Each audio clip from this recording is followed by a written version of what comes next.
Hi, I'm Kim Clark, and I am a middle school special ed math teacher in the Lake Worth Independent School District.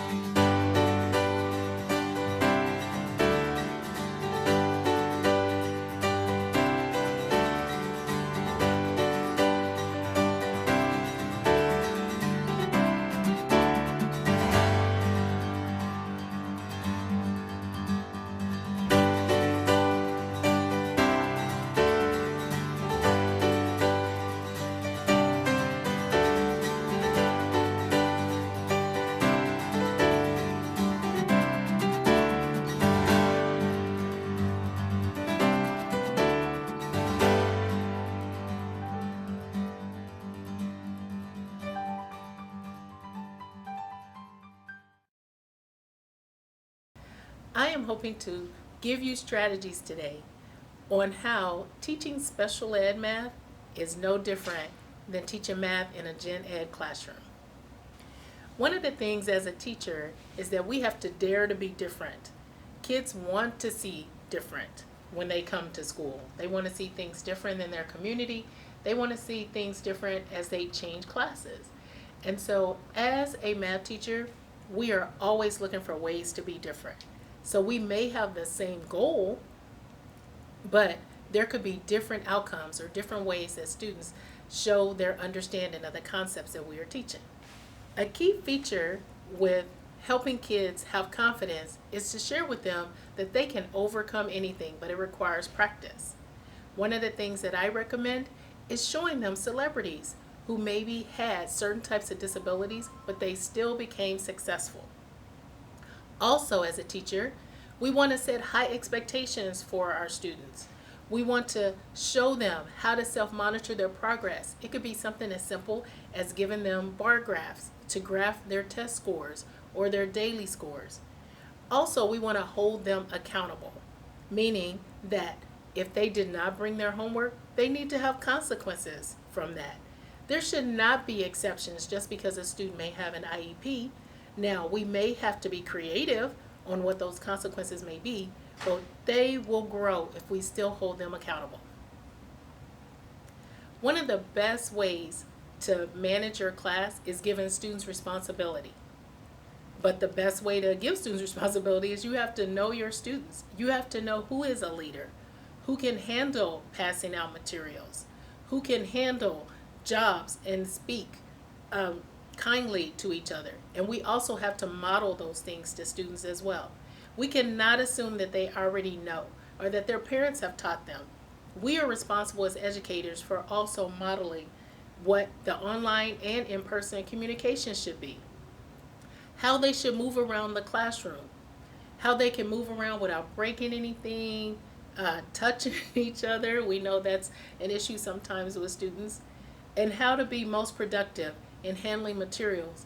And of course, we should show them an example of what their final product or project should look like. I assign leadership roles, and students love it. They love the responsibility.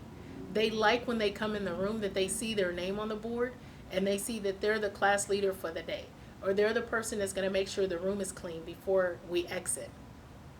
Also, there should be some type of form that you give the kids at least once a week or twice a month where they can give their feedback. I really enjoyed using manipulatives, or I really enjoyed this lesson, or I struggled so much because I didn't understand. You went too fast. We need feedback from our students for them to be successful and for us to be successful. Most school districts require teachers to differentiate instruction. And so there are myths and there are facts in differentiation.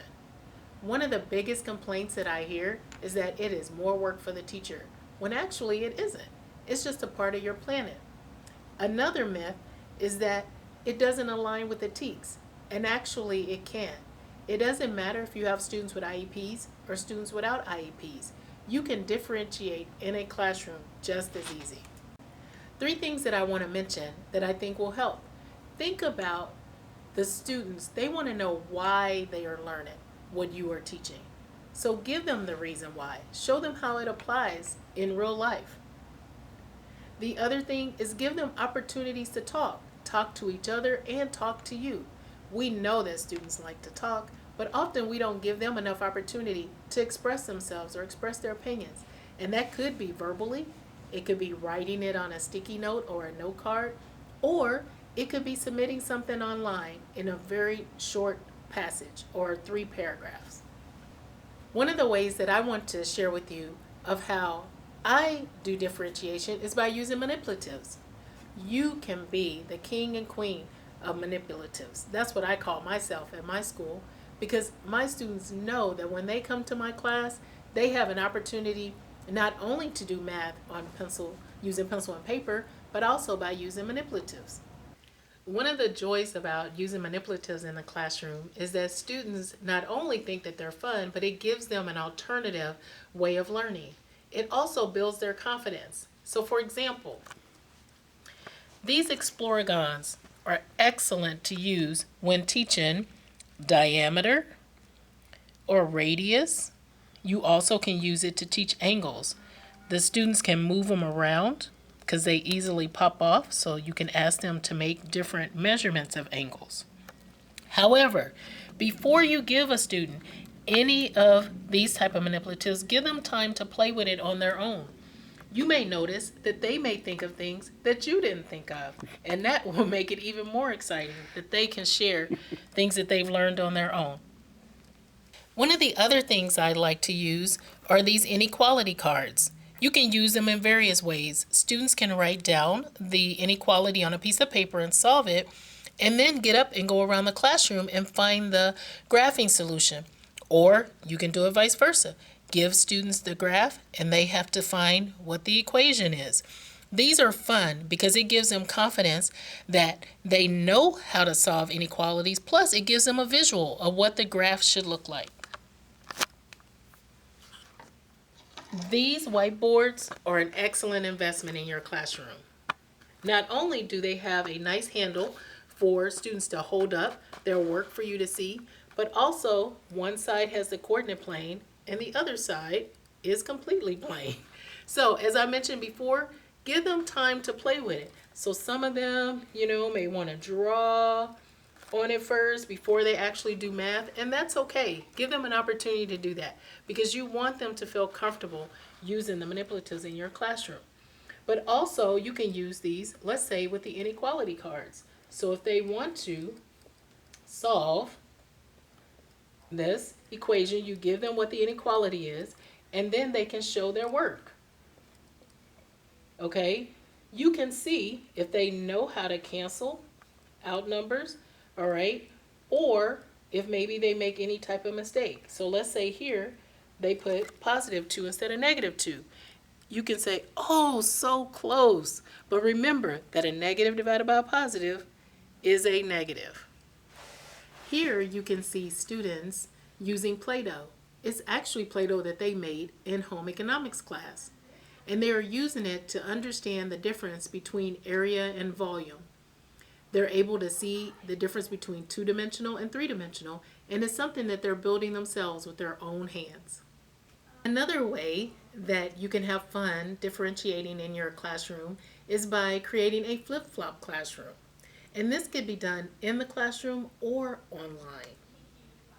If it's in the classroom, you can organize the desk and divide the classroom into 2 sections. One section the kids could use, as you can see, vocabulary cards, and they can update their interactive journals by not only writing the vocabulary word and the definition, but also drawing a visual or a picture. The other way too is you can have certain sets of students playing math games. Students love to compete against each other, especially at the middle school age, and you can monitor that just by walking around the room. This is an example of one where they are working on multi-step equations. And so they will pick a card. Everyone is required to show their work in their math journal, but only one student will give the answer. If the answer is correct, then they get to move their pawn. If the answer is incorrect, then the students can discuss, oh, how did I make that mistake? Oh, I forgot, it should have been a negative or it should have been a positive. Okay, so they can help each other, and it is fun watching them do that. Another way that you can create that flip-flop classroom also is just you creating one of the small groups where students have to rotate. In elementary, I think most of the time they call them stations, but when you get to the middle school age, that they really would prefer just having different sections of working on the same types of math. And so that's what I've created here, that they have manipulatives, they have pencil to paper, they have technology, and then they can stop at the station and ask me questions.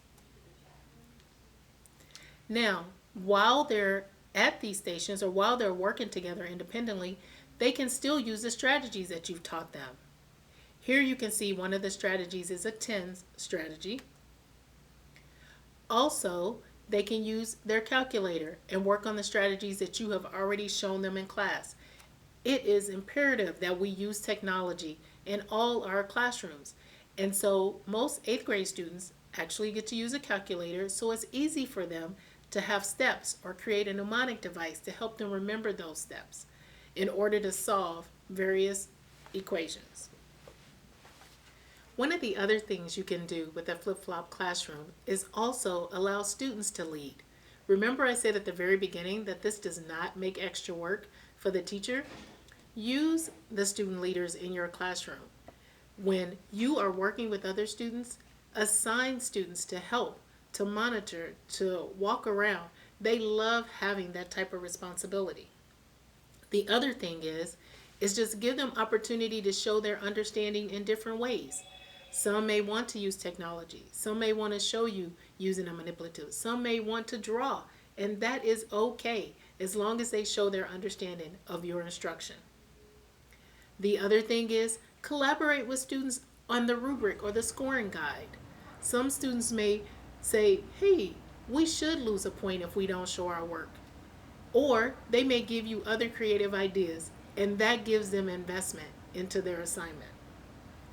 If you know that there are students who are struggling, students that maybe have attention deficit disorder, then put them with a student that is focused and allow them to help them if possible.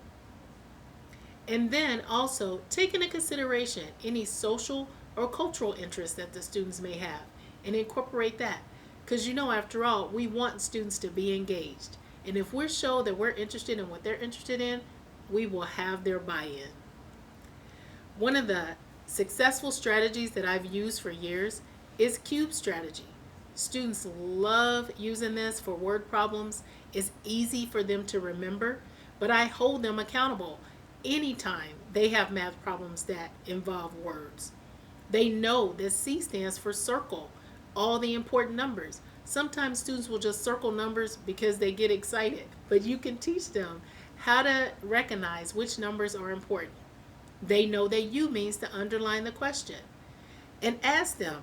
You can ask them in class, what does U stand for again? You may ask them every single day, but it'll bring it back to their remembrance as they verbalize these steps. When you get to B for boxing the action words, they should have a copy of what action words are. That increase means to add, and what words mean to multiply or divide. When it gets to E, students struggle. Now, here, because they have to set up the equation. But remember, it also means that they could draw out what they think it means. And then S, they may think they're done when they have solved it, but you always remind them, in math, we always double check and we check for reasonableness. As I mentioned before, use the students. Know who are leaders, all right? Know who needs to practice their leadership skills, because that's part of our job as educators. So you can assign them roles throughout the room. Also, definitely have a timekeeper. We know when we get excited about practicing math that we lose track of time, and students love being the timekeeper. Also, use avid question levels. That will stretch students. They will be so surprised that they really do know more than they think they know. Another thing is, I allow students to show their work on the document camera. Everybody wants to use the document camera because they want to show that they have done an excellent job. So here's an example of when we were learning composite figures. A student was so excited that all his calculations was correct, I allowed him to show his math journal on the document camera for the rest of the class to see. After that, other students made sure that their work was neat because they wanted to do the same. One of the strategies you can use after a lesson is posting butcher paper in your classroom. Or if we're working online, you can just set up a question in your Google Classroom. Answer these 3 questions. The first one is, I have mastered this TEK or skill by ... And they would fill in the things that they have complete confidence in. And so I explained to them, you can only answer this question if a month from now you still will know how to do this math skill or concept. That's what mastered means. The other butcher paper or the other question is, I learned best when. This will give you as a teacher an opportunity to know, oh, they enjoyed singing some of the math steps, or they enjoyed the videos that I showed them, or they enjoyed doing the flip-flop classroom. This will give you excellent feedback on how they learn best. And then also, we need to know what students do not understand. They don't want to share that in front of the whole class, but they will share it privately. So once again, if it's online, you can just give them a simple question in your Google Classroom. What is it that you still struggle with? Or what part did you not understand? Also, they could write down or draw maybe something that they didn't understand because they may not be able to explain it. But these things are so important. Feedback is valuable for the student to be successful and for us to be successful. So let's recap.